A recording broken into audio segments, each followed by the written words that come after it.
workout. So today we're going to work on some just finishing up the stability and control that we've done for the week, adding in those athletic movements as we have been doing, a little bit of rotary control, and then tomorrow on Friday we're going to get really skillful and athletic. It's going to be the challenge at the end of the week, and we're going to use those Fridays, those skill building workouts, to see you progress week to week. Okay, so here we go with the warm up for Thursday. So here we go, we're going to start with the world's greatest stretch. We're going to start in a lunge position, okay? Hands are going to come down on the ground, okay? You're going to step back into a nice deep lunge. So let me show you from a different angle here. Okay, nice deep lunge, so this back leg is stretched all the way out, okay? You're going to reach your inside arm down into your ankle. So you want to try and get the elbow to your ankle, dig into that front hip, and then you're going to swing all the way open towards the ceiling, and then come back down, plant your hands, step back, switch legs, and now we're going to repeat. So drive this inside elbow down into the ankle, and then we're going to open up as high as we can to the ceiling, squeeze, squeeze, squeeze. We're getting through the hips, the upper back, priming the shoulders for stability, back into the plank, step through, and again. Okay, prescribed reps will be in the exercise description and on our website for your reference. Okay, then we're going to move on to a good morning. Okay, so good morning exercise can be done in a couple of ways.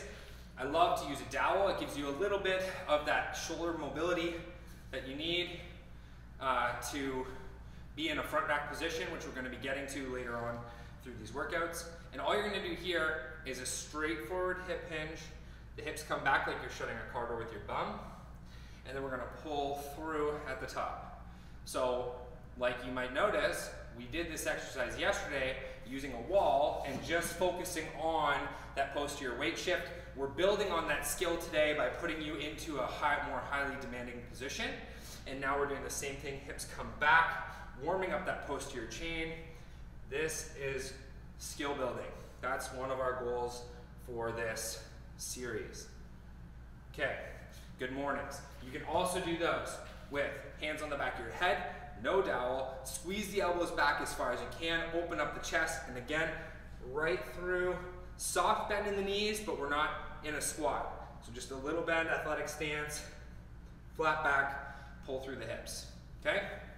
We're gonna finish off with a little bit of upper back strength and do some prone tees. So down on your belly, prone position. One thing I want you to remember is always keep your forehead in contact with the mat.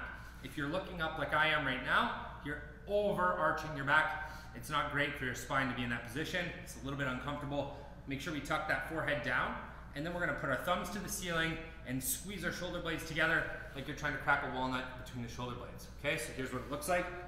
Forehead to the mat, thumbs up, squeeze, lower and control.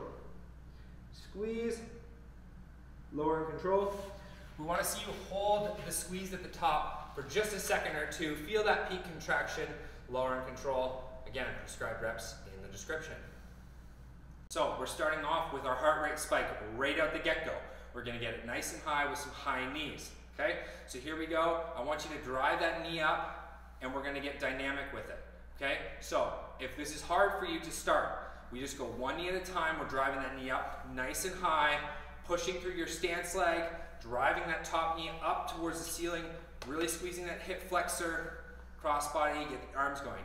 Now, we'd like to see this become a little bit more dynamic as you get used to this move. So what I mean by that is starting a run.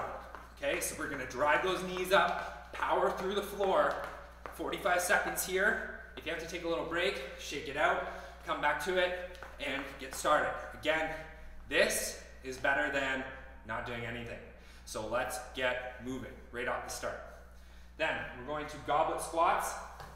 So we're going to take either our single dumbbell, or if you want to go heavier, your basket, milk crate, backpack with weight in it. Goblet position. So we're going to go palms facing up, hold that weight, ribs down, abs crunched. I want you to hold this all together. Good spinal position. Your toes are going to be in whatever is comfortable for you. If you need a big toe flare to squat, that is fine. We just want you to be able to do what works for your body, okay? Ribs down, abs crunch. We're gonna sink hips back, down through the knees, and then we're gonna drive up through, squeeze the glutes at the top, okay? We wanna make sure we keep the chest nice and upright. So we're not doing a deadlift, okay? We're doing a squat. Chest stays upright. This is more knee dominant than it is hip, okay? And we're just gonna be doing slow and controlled reps, 45 seconds with your dumbbell. If that's difficult for you, goblet squat, no weight. Totally fine. Just hit those air squats, be in that position, get moving, okay? Then we're gonna go to plank single arm rows, okay? So your dumbbell's down on the floor. We're gonna do a plank position, okay? So either from the legs or, if that's difficult for you, from the knees. Again, totally fine. Like we talked about yesterday, this is a developmental position that is very important to master before we get a true plank. Either one is going to be great. From here, we're going to get stable like we did our shoulder taps yesterday, but this time we're going to pull that dumbbell into your side, squeeze at the top, lower, get reset, and then do another rep.